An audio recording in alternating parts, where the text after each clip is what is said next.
The following opinions are solely those of BoatTEST.com and its test captain. Hi, Captain Steve for BoatTEST.com, and today I'm on the Wellcraft 222. Now, the design team at Wellcraft tell me that this is made to be an entry-level center console, but you can option it out to your heart's content. Let's take a look and see how they've done. First off, we can't help but notice that this is a gorgeous boat, carrying the Wellcraft hook symbol that's actually molded into the top sides. The transom has swim platforms to both sides and a service platform across the middle. And notice on the port hand side, a 4-step reboarding ladder with easy-to-grab handles curving all the way to the deck. Stepping into the boat, we've got cockpit space measuring 6 feet 6 inches, fore and aft 2 feet. A double wide bench seat stows against the transom when not in use.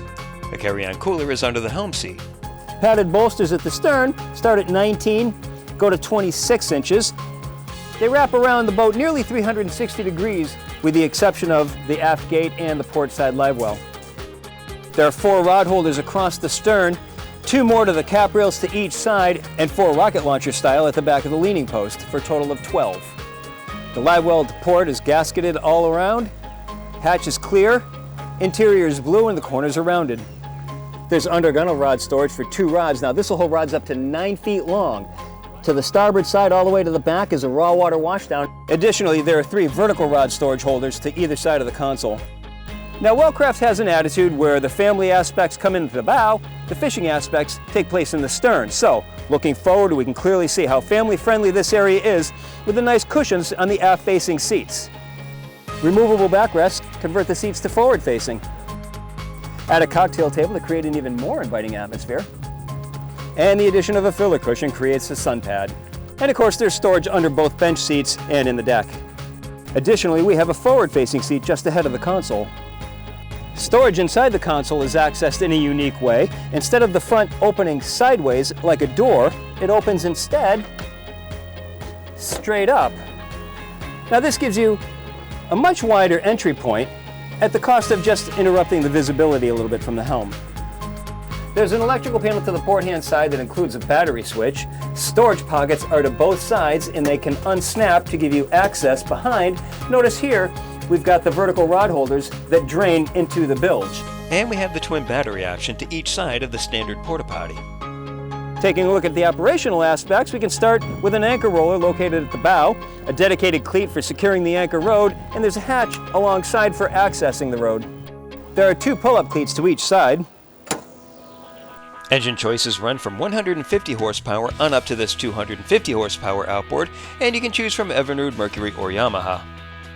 Looking at the helm, we see an all-black panel behind the white console.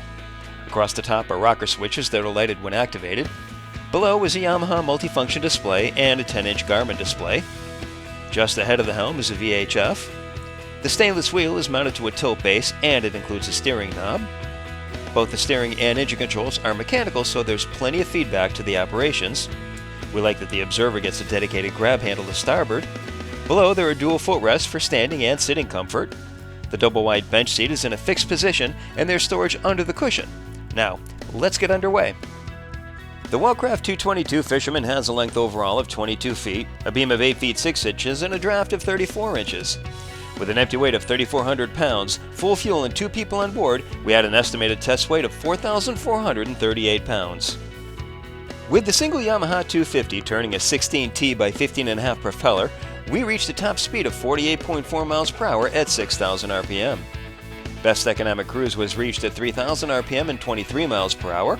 It was at that speed where the 6.3 gallon per hour fuel burn translated into a 341 statute mile range while still holding back a 10% reserve of the boat's 103 gallon total fuel capacity. She was a surprisingly agile boat, coming up on plane in under 3 seconds, accelerating to 20 miles per hour in 5.6 seconds, and continuing through 30 in 7.8. She'll come up on top with a 12.5 degree bow rise that blocked none of the forward visibility. As you can see, we had glass-com conditions, so we weren't able to test how well she handles offshore conditions. Trim tabs are optional and not recessed into the transom, and we had no need for them during our tests.